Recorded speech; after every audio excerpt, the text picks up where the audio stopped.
Hello दोस्तों, नमस्कार। Investment intelligence इस चैनल में मैं आप सभी का दिल से स्वागत करता हूं। और आज की इस वीडियो में हम लोग कवर करने वाले हैं के&आर रेल इंजीनियरिंग लिमिटेड के Q4 के अपडेट्स को। दोस्तों, जैसा कि आप सभी जानते हैं कि कुछ दिनों से हमारे चैनल के ऊपर जो है अपडेट आने बंद हो चुके हैं, लेकिन क्या करें दोस्तों, जो है ऑडिटेड नंबर क्या कहते हैं उसको, क्वार्टर के जो नंबर्स है वो भी आना जो है अभी कम हो चुके हैं, या फिर कह सकते हो कि लगभग बंद ही हो चुके हैं। तो इस वजह से जो है रेगुलर जो है वीडियो अपलोड करने की मतलब नौबत ही नहीं आती है।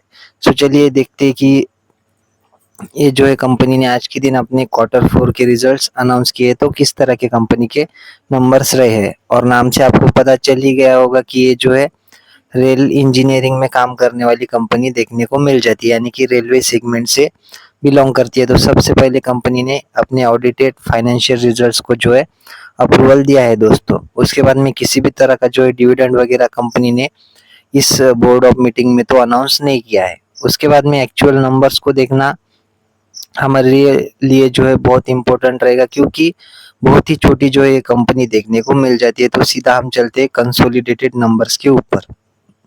सो कैसे रहे कंपनी के कंसोलिडेटेड नंबर्स, तो देखिए रुपीज इन लैक्स में जो है हमें अमाउंट्स देखने को मिल रही है।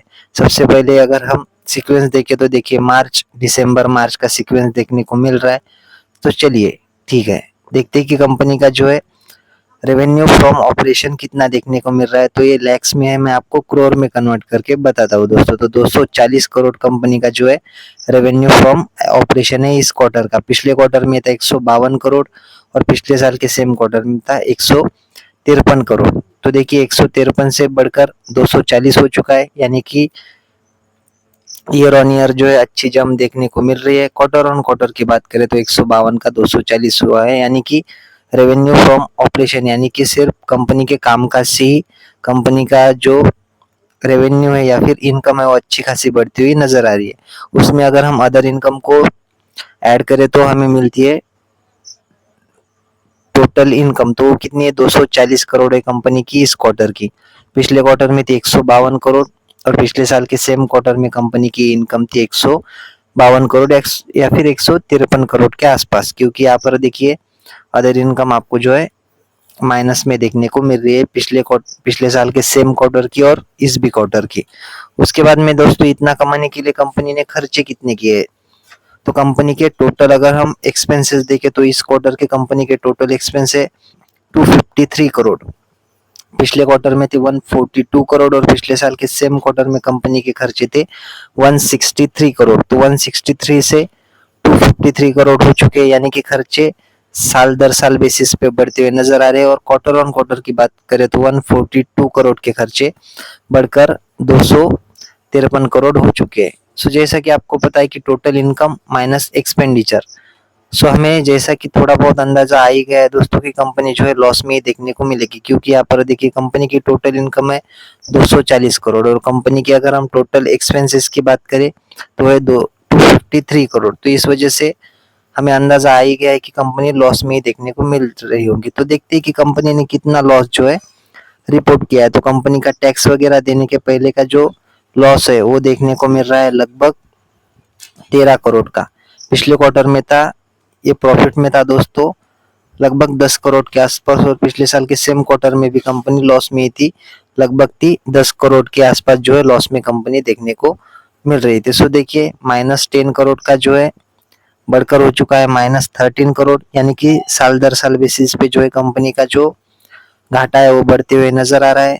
और पॉजिटिव जो 9 करोड़ के आसपास था कंपनी का प्रॉफिट वो भी घटकर हो चुका है -13 करोड़। तो क्वार्टर ऑन क्वार्टर साथ ही ईयर ऑन ईयर बेसिस पे कंपनी का परफॉर्मेंस बहुत ही खराब देखने को मिल रहा है।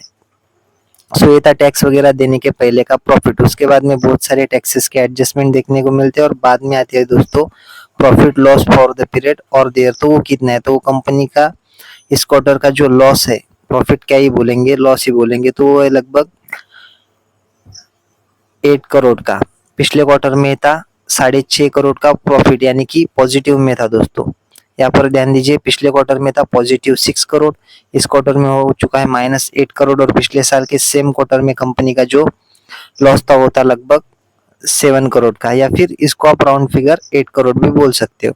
तो साल दर साल बेसिस पे कंपनी का जो लॉस है वो बढ़ता हुआ नजर आया है, और क्वार्टर ऑन क्वार्टर बेसिस पे तो कंपनी प्रॉफिट में जो थी 6 करोड़ के, वो हमें लॉस में जाती हुई नजर आ रही है। और यही जो है सीक्वेंस आपको ईपीएस में देखने को मिलेगा। तो कितना है कंपनी का इस क्वार्टर के ईपीएस है, वो है -3.31 रुपीज।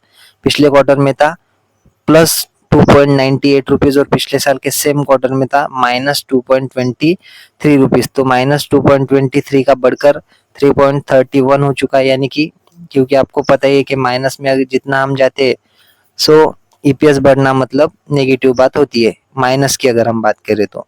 और पिछले क्वार्टर की भी हम बात करें तो 3 रुपए के आसपास पॉजिटिव में चलने वाला ईपीएस जो है -3 रुपए के आसपास जो है डाउन जाता हुआ नजर आया दोस्तों। तो क्वार्टर ऑन क्वार्टर साथ ही ईयर ऑन ईयर बेसिस पे कंपनी के नंबर बिल्कुल भी अच्छे नहीं रहे हैं। तो इस वजह से जो है कंपनी में हमें गिरावट जो है देखने को मिल सकती है मंडे के दिन। सो आशा करता हूँ दोस्तों वीडियो आपको अच्छी लगी होगी। अगर अच्छी लगी हो तो वीडियो को लाइक और चैनल को सब्सक्राइब भी कर देना। मिलते हैं नेक्स्ट वीडियो में, तब तक के लिए धन्यवाद। Bye bye.